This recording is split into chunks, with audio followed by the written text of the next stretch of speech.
Indiana blast Michigan State 38-13, and it is plain and simple. The Hoosiers are the best team in college football.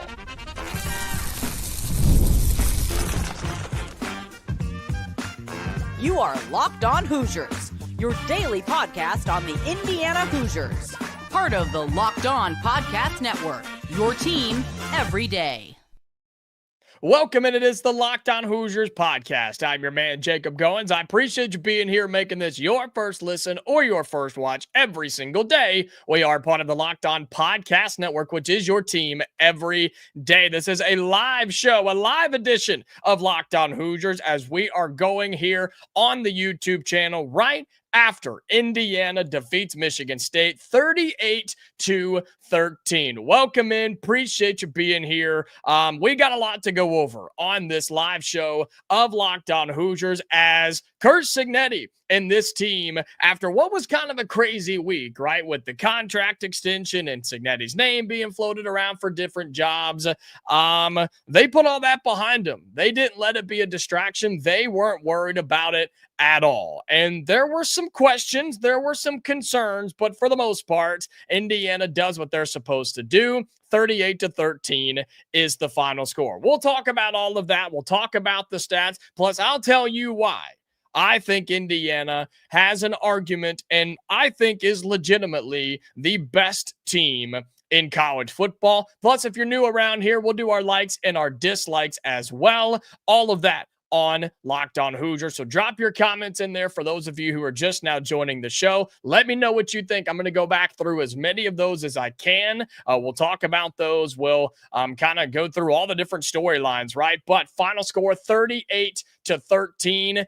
And this was a good win for Indiana. And I first want to give credit to Michigan State, because they clearly watched the Iowa game and saw what the Hawkeyes did when Indiana went to Kinnick Stadium, right? And they saw the game plan and the strategy that Iowa had that almost worked, right? That's the closest game that Indiana has been in so far this season, was against Iowa. And Michigan State did that to near perfection in the first half. But yet they still trailed by 11 after the first two quarters. And that's demoralizing, man. They got the ball out quick. They didn't let Aiden Childs step in the pocket. Very few, if any, 3 to 4 step drops in the pocket. And screen passes, quick slants, dump it off, get it out of his hands. And they absolutely dominated the time of possession in the first half. But yet they still trailed. And when you go into the locker room and you're a team like Michigan State, who's been so bad as of late, and you're on the road at the third-ranked team in the country, and you feel like you executed to near perfection, and yet you're still down double digits, you just don't have a whole lot of hope. And I was really proud of this Indiana team for just continuing to do what they do. They aired it out. They knew they had advantages in the secondary. Or I guess they had advantages with our receivers against their secondary, and they attacked it time and time again. We're also going to talk about Mendoza, because Fernando Mendoza was just incredible today. This may have been his best overall performance in an Indiana uniform, which is saying a lot because he's had some good ones already. We'll talk about that, plus his updated Heisman odds, where you can guess where he stands after that performance. But Michigan State knew what they wanted to do. They kind of did what they wanted to do, but it just didn't matter. It just didn't matter. Indiana was the better team. Indiana was better in all facets of the game. Every position, every play, every coach, every down. It simply didn't matter. Indiana wins 38-13.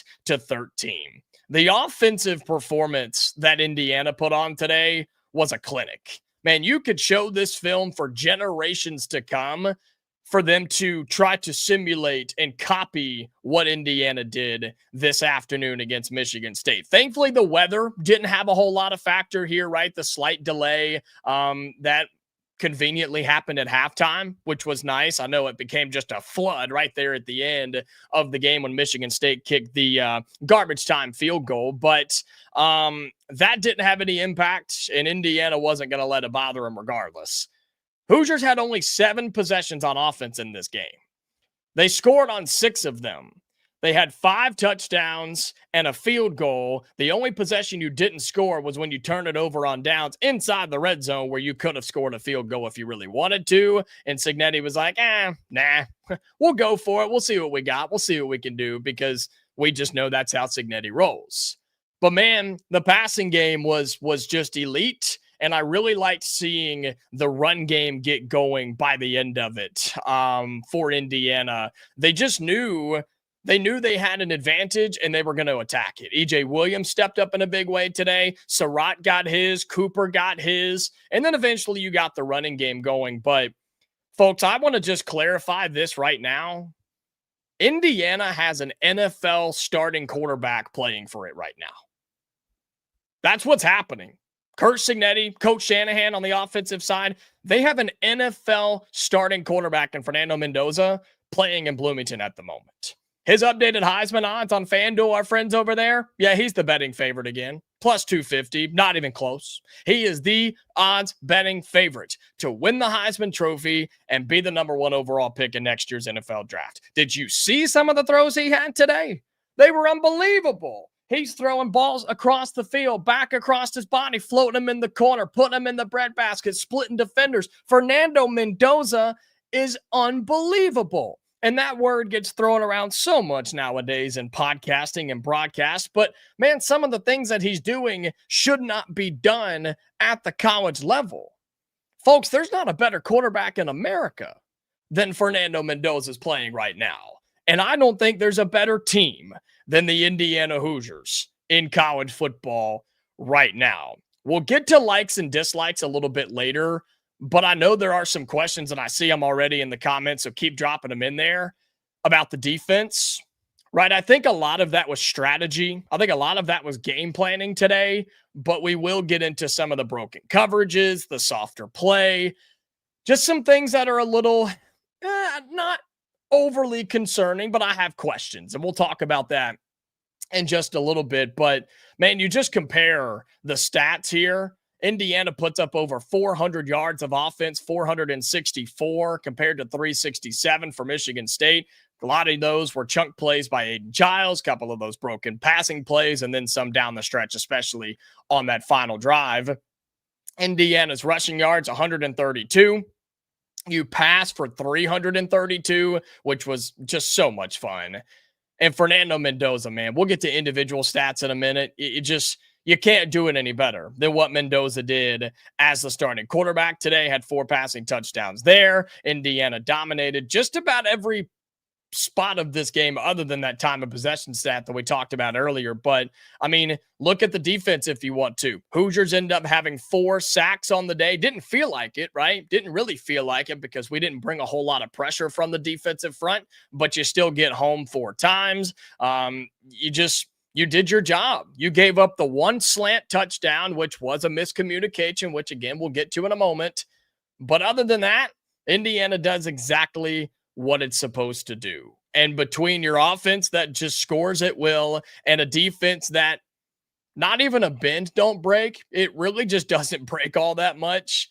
This team looks to be nearly unstoppable. I don't think they're there yet, but they're playing like it right now, and they're playing like the best team in college football. Again, for those of you who are just now joining us and tuning in here on Locked On Hoosiers, thank you so much for being here. We're going to do likes and dislikes coming up in just a little bit. Drop your thoughts down in the YouTube comments below. Definitely want to hear what you have to say. We're going to put a bunch of those on screen. We'll react to them here as we go along today's show. I know we got to get to a break in just a moment too, but Indiana beats Michigan State 38-13. Aiden Giles had a pretty good day. I mean, you look at his stat line and you're like, man, how did they only put up 13 points? How did Michigan State only score 1 touchdown, right? 27 of 33, 243 yards and a touchdown for Aiden Giles. Not bad.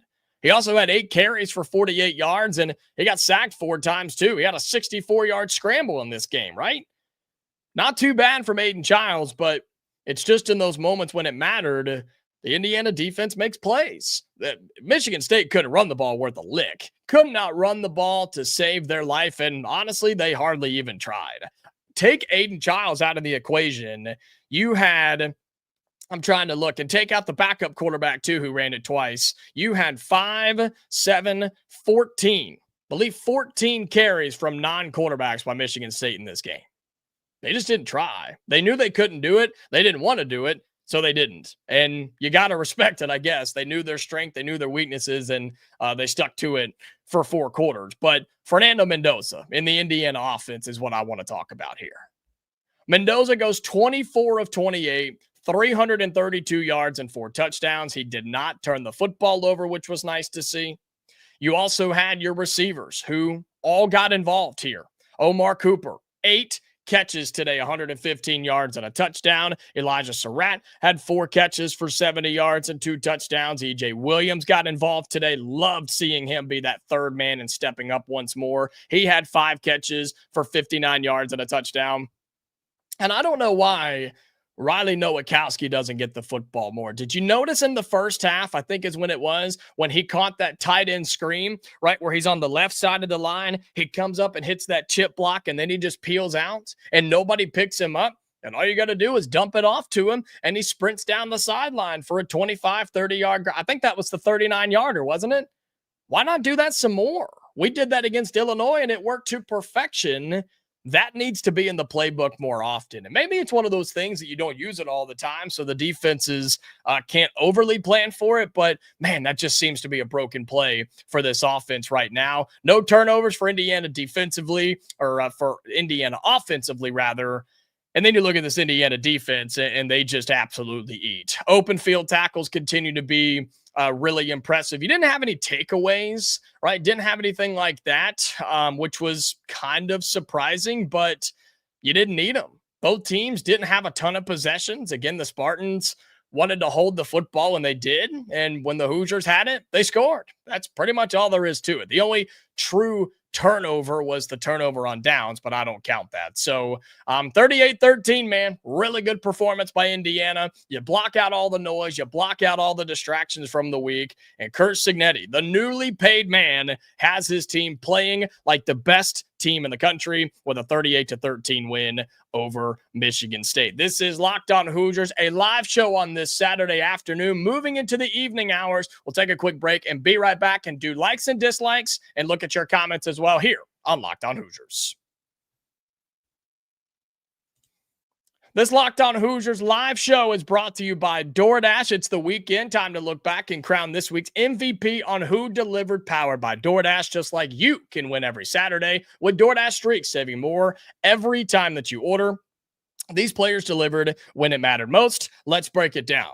We always end up picking Fernando Mendoza. But, man, how can you not? I think we may have picked Aiden Fisher last week for this. But how can you not pick Fernando Mendoza? We just told you, 24 of 28, 332 yards, and a ton of touchdown passes, making NFL-level plays left and right. He is the reason the Hoosiers are the best team in the country. So, just like Fernando Mendoza delivered for Indiana, DoorDash delivers your Saturdays. With DoorDash Streaks, you save every Saturday that you order, stack it up all season, and you could save up to $250, including 100 in DoorDash credits ordered this Saturday. Keep the streak alive, fuel your game day.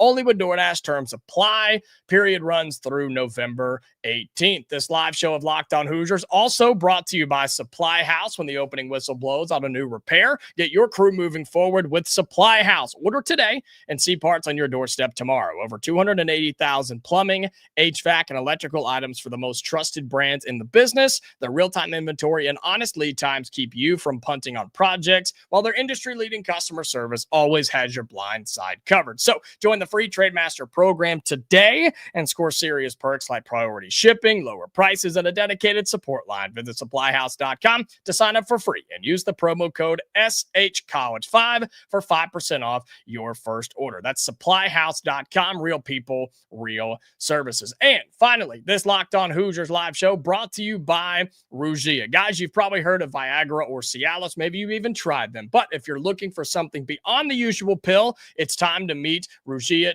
Go Long. That's exactly what you hear, what you see is what you get. Regia's Go Long isn't just another ED pill. It's a total game changer for confidence. Go Long combines 2 doctor trusted medications and 1 dual action formula. So you get hard and go the distance. The effects can last up to 36 hours. The confidence all day, all night, and even into the next day. So ready to level up your confidence in the bedroom? Head to rugiet.com and use the promo code LOCKEDONCollege for 15% off your first order. That's rugiet.com, promo code LOCKEDONCollege. Make sure to use our code so they know that we sent you. All right, welcome back into this live show of Locked On Hoosiers, live edition of Locked On Hoosiers on the YouTube channel. Thank you so much for all of you being here. Got a good amount of you after Indiana takes down Michigan State 38-13. Got a ton of comments in here that I promise we're going to get to in just a moment. Plus, we're going to do likes and dislikes as we always do as well. So be sure to drop yours in the YouTube comments. And if you have not subscribed to the channel already, we would greatly appreciate you doing that. We're a daily show talking all things Indiana athletics, Monday through Friday, 25 to 30 minutes a day, plus bonus content, special interviews, all sorts of great content here on the YouTube channel. So make sure you subscribe if you have not already. All right, so Indiana wins 38-13. Again, I'm glad the weather delay ended up not being anything. That I really did think, looking at the radar and the pictures and the clouds and everything, dude, I thought we were going to be in for a long night. I'm not going to lie. I thought we were going to be going live a lot later than we are right now. But I'm glad it didn't end up being anything. Glad everybody appeared to be safe. They got everybody out. Most people came back in and ended up being just fine. So Indiana wins 38-13. Let's go through some of your comments. I have a feeling we'll get to likes and dislikes and kind of blend all of these together. We just kind of go through some of these. Jacob says defense was a little suspect in the first half. Second half picked it up a little bit. The long run by Childs reminded me of Old Dominion lapses. That's a great flashback there to Old Dominion, where remember they did it twice in that game early in the season where we said that has to be cleaned up, right? And if I remember correctly, those are the only 2 big plays that Old Dominion had in that entire game. The Monarchs did, but 2 things that could have been bad, right, in a bigger game, and something like Childs did today, you're absolutely right. And that's going to be not necessarily a dislike for me, but something that could turn into one down the road. And it's something we've talked about. Even in an undefeated season like we're in right now, the defense for Indiana under Bryant Haynes has continued to have some lapses. Right, it's continued to have some issues with communication, not necessarily misalignment, but just missed assignments and those big chunk plays.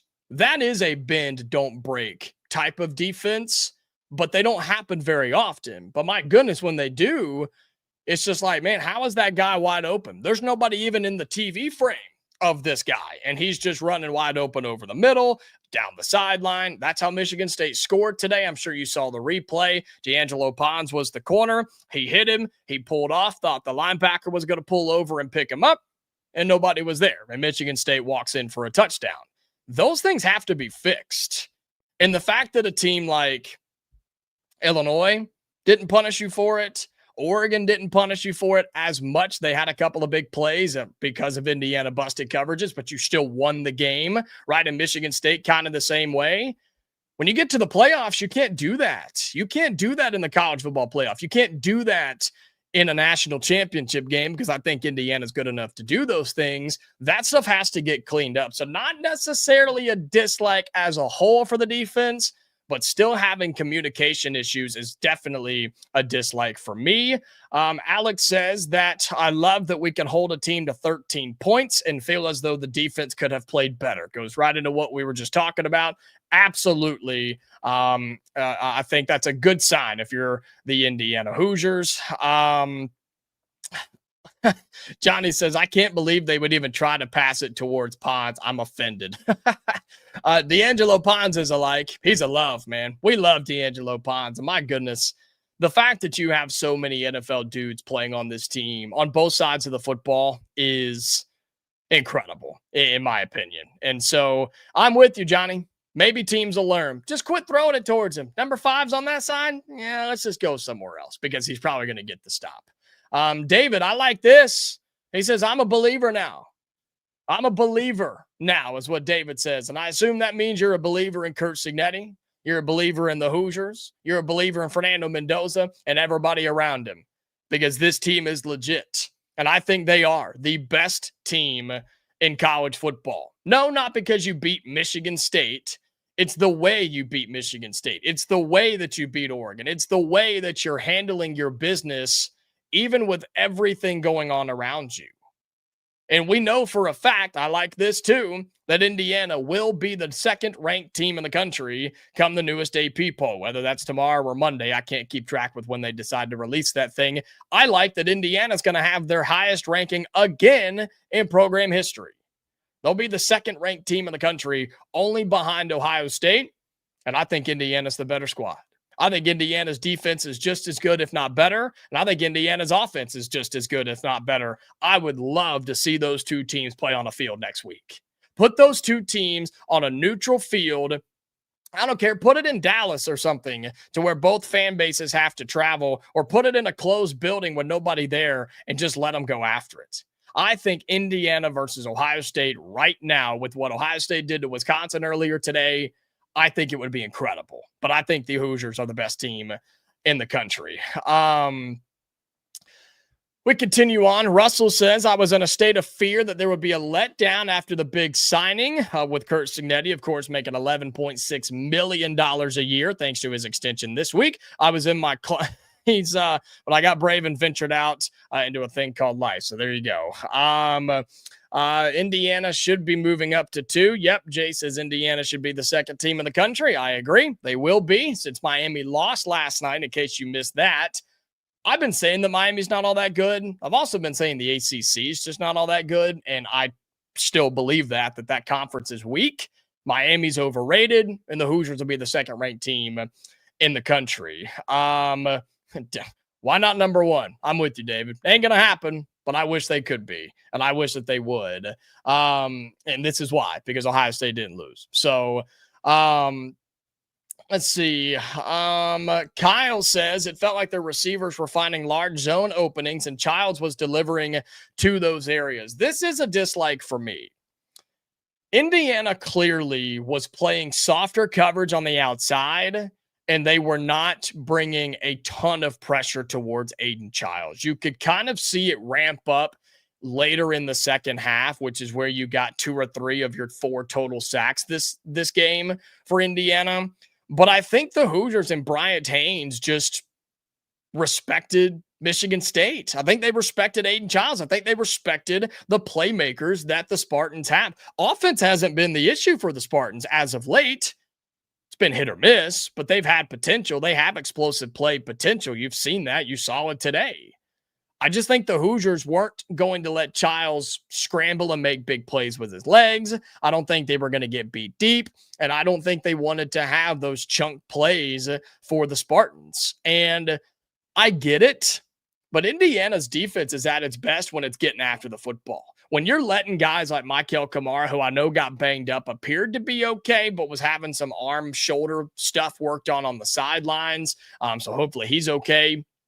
I know that you wanted to play it safe and not over pursue and things, but this Indiana team's at its best when they're pinning their ears back and getting after it. When they're rushing 4 or 5 and even a late blitzer at times too, and they're going after the quarterback. That's when they're their best. And so I understood the idea. I just didn't love it in my opinion. So that's something that I think is, again, that's just a game plan mentality. So this guy says, just saying, I'm rooting for Oregon to not pull a Penn State and crash out. I'm with you, and you should be pulling for Oregon. Indiana fans should be pulling for Illinois, Iowa, Oregon. Anybody you beat, you should be pulling for them right now. That includes the Oregon Ducks. I saw that they had just kicked off against Rutgers. Let's go check in on that while we're live here for just a moment. What's the score there? Oh, 14-3. Yeah, that's going to get ugly. I saw that they had a turnover or something to start, and Rutgers had a chance to jump on them early, but clearly that didn't happen. So that one's going to be pretty disgusting. Continuing on, doing likes and dislikes. Again, drop your thoughts in the YouTube comments. We are reacting to your comments, reacting to the game. Indiana wins 38-13. Do you think the Hoosiers are the best team in college football, one way or the other? Let me know in the YouTube comments. I see a lot of people talking about you didn't watch it on Peacock. Was there an issue? Did you have a streaming problem on Peacock? Or nope, Deb says she just didn't want to give NBC any more money. All right, that's fair. I can respect that. I had it anyway, and I always have had it. So it works out with those games. I don't necessarily love it on Peacock, but whatever. As long as I can watch it, I don't really care. I normally pair up a radio call anyway, so it doesn't matter. But hopefully everybody was able to watch it. Yeah, there's a lot of people talking about that.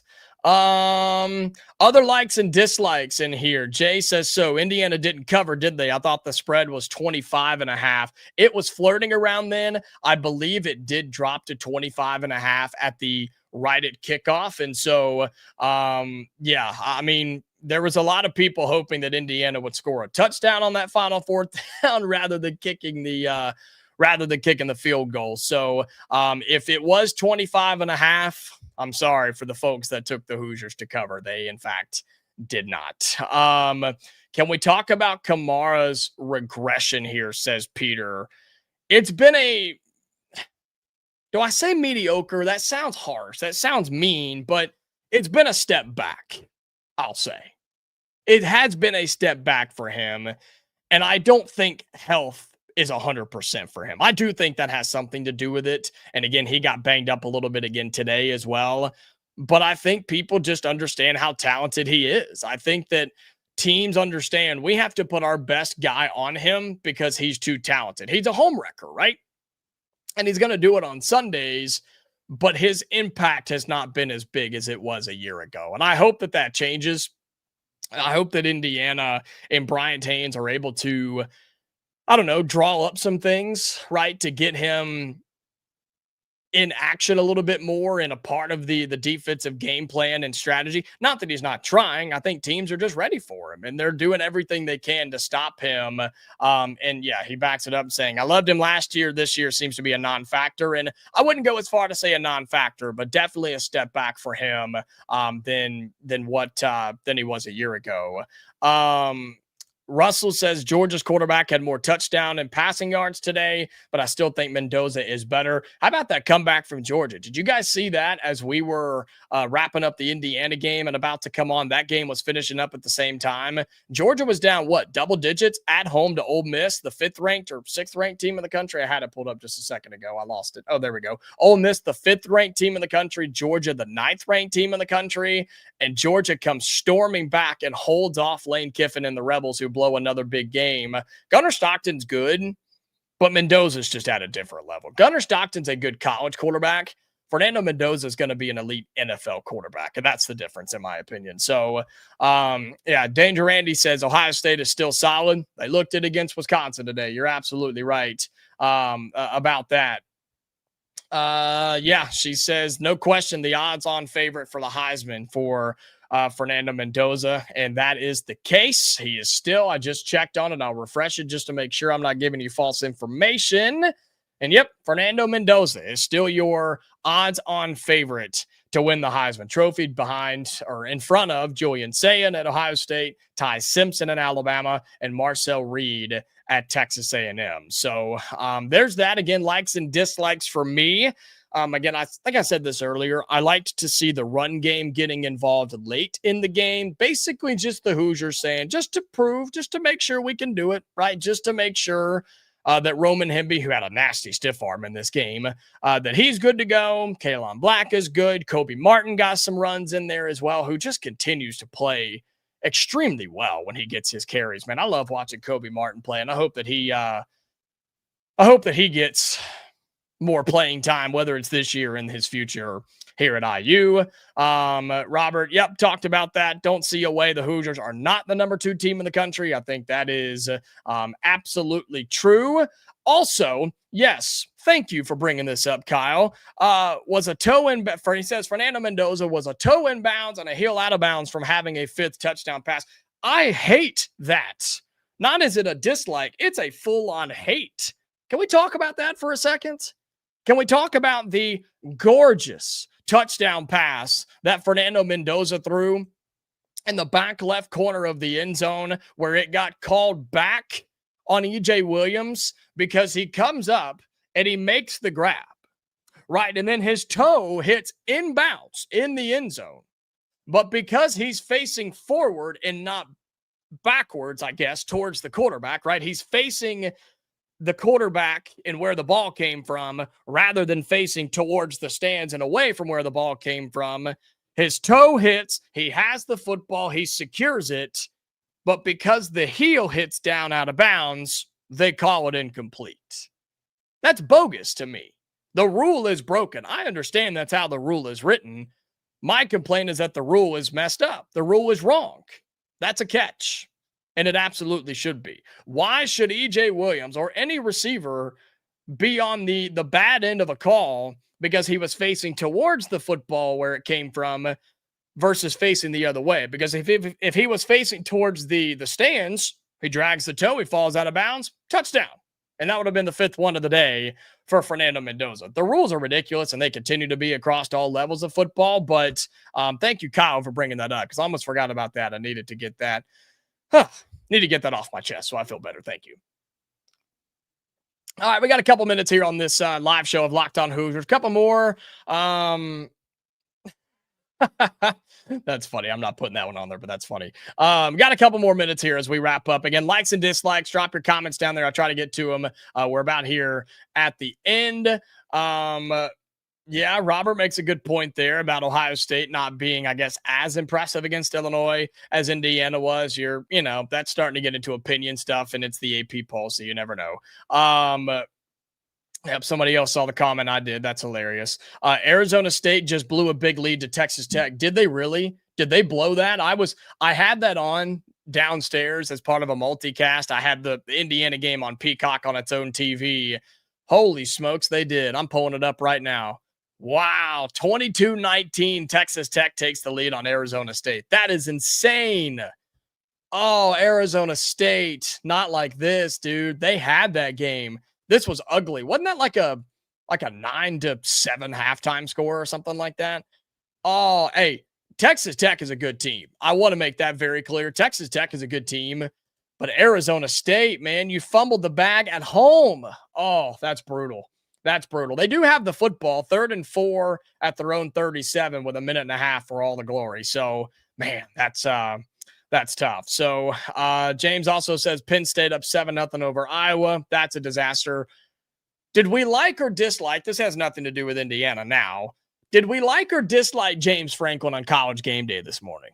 How did we feel about that? Did you watch that? Anybody watch that or catch the comments from James Franklin today where he said he was shocked to be fired by Penn State and by the decision, but the goals remain the same. They're just going to go win a national title somewhere else. It's like, buddy, no, you're not.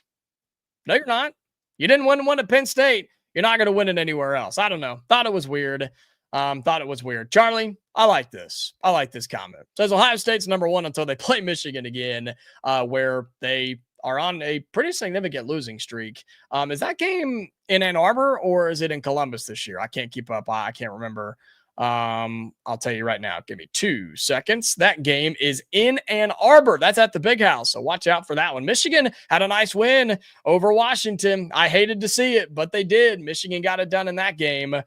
Yes, James, I'm with you, man. Can we please play Kobe Martin more? He is awesome, and I think he will get some more carries, whether it's this year or in the future. He's going to play a lot more elite contact balance. That's exactly right, man. Just spins, bounces, and shades off defenders, man. Kobe Martin's awesome. I'm surprised we didn't get some Alberto time today. Yes and no. Weather kind of being iffy, right? In this game, it felt comfortable for the most part for most of the time, but we know how Cignetti is. He's not going to let up. He's not going to take his foot off the gas. And when Fernando was as hot as he was, I don't think you take him out of the game. And so Alberto will be fine. Alberto will get his reps when he needs them. But this is Fernando's team. This is Fernando's show. And he's got to get his reps. And so, okay. I think that's it. I think we're going to wrap it there. I think we're going to kind of wind down and call it a day and call it a night and watch some of these night games. Who else plays tonight? Got to look around the Big Ten. Oh, yeah, USC Notre Dame. What do we think about that one? Drop quick score predictions for me. USC Notre Dame. Does Lincoln Riley go on the road? It's supposed to be pouring down rain there, too, obviously. Does anybody think USC pulls that off for Notre Dame up to a 10.5-point favorite? That's pretty – ain't no way Notre Dame wins that thing by 11 points. But yeah, Jacob, we could talk about that for a minute. Absolutely. We're going to talk about Fernando Mendoza's throw to Surratt on the one-on-one ball. I mean, Surratt's a top 3 receiver in the country, plain and simple. Fernando Mendoza threw an NFL type of ball, and Surratt showed why he's one of the best receivers in college football. I think it's Jeremiah Smith. I think it could – Mekhi Lemon's in there. Carnell Tate's in there. Elijah Surratt's in there. Those 4 are the best, in my opinion. There's a lot of other good ones, especially in the SEC, some dudes in the Big 12 too. But throws like that are why Fernando Mendoza's the betting odds favorite to be the number 1 overall pick. And Surratt's going to make a team very happy in the NFL. But even on a day where Surratt had a off day, right? Off day for Elijah Surratt, he still makes an impact. Omar Cooper has 8 catches. EJ Williams had 5. And you still just throw it all over the yard. So glad you brought that up. Anybody? Let's see, students. Yeah, this is awesome. This trend has become pretty incredible. That trend that the Indiana students where they just take their shirts off and start whipping them around up in what is it, section 12 or 19? I can't remember. I saw it on social media, but Indiana just setting trends all over the place, man. Indiana's just the talk of the college football world. It's because they win on the field, they win in the stands, and they win in our hearts, or some, Hallmark style comment thing like that. But I think Indiana's the best team in the country. I think they're playing like it. I think they showed it again today with a 38-13 win over Michigan State. Here's what's coming up next, just quickly on our way out. You have UCLA at home next Saturday. You then go to Maryland the following Saturday, before you go on the road to Penn State, back home for Wisconsin, where my prediction's looking pretty darn good that Luke Fickell won't be coaching in that game. They were chanting to fire him again today. And then you have a bye week before you play at Purdue on Black Friday. So Indiana's going to be favored in all these games, and you're going to be favored by double digits in all these games. And so take care of business, man. If you do that, you have a chance to be a top 4 seed in the college football playoff. You have a chance to be in the Big Ten championship game, and you have a chance to win the national title. And you do so by continuing to take care of your business and beat the teams you're supposed to, like Michigan State today, by a score of 38-13. All right. That's it. Let's get off here. Let's go let you enjoy your Saturday night. Let me enjoy my Saturday night, because we're enjoying a victory Saturday night with Indiana taking out Michigan State 38-13. Thank you so much for being here for another live show of Locked On Hoosiers. We're back on Monday for a normal, regular episode, okay? It'll be here on Locked On Hoosiers YouTube channel, or if you're an audio listener and you want to listen daily on an audio podcasting platform, wherever you get your podcast, we post it there too. Monday through Friday, 25 to 30 minutes a day. Check it out there. We're talking football, basketball, and more, because basketball is right around the corner. Exhibition yesterday, big time official visitors this weekend. We'll talk about that Monday as well, and a whole lot more. Okay. So we're back on Monday for a normal episode, Hoosier fans. So until then, stay safe, and I'll talk to you later.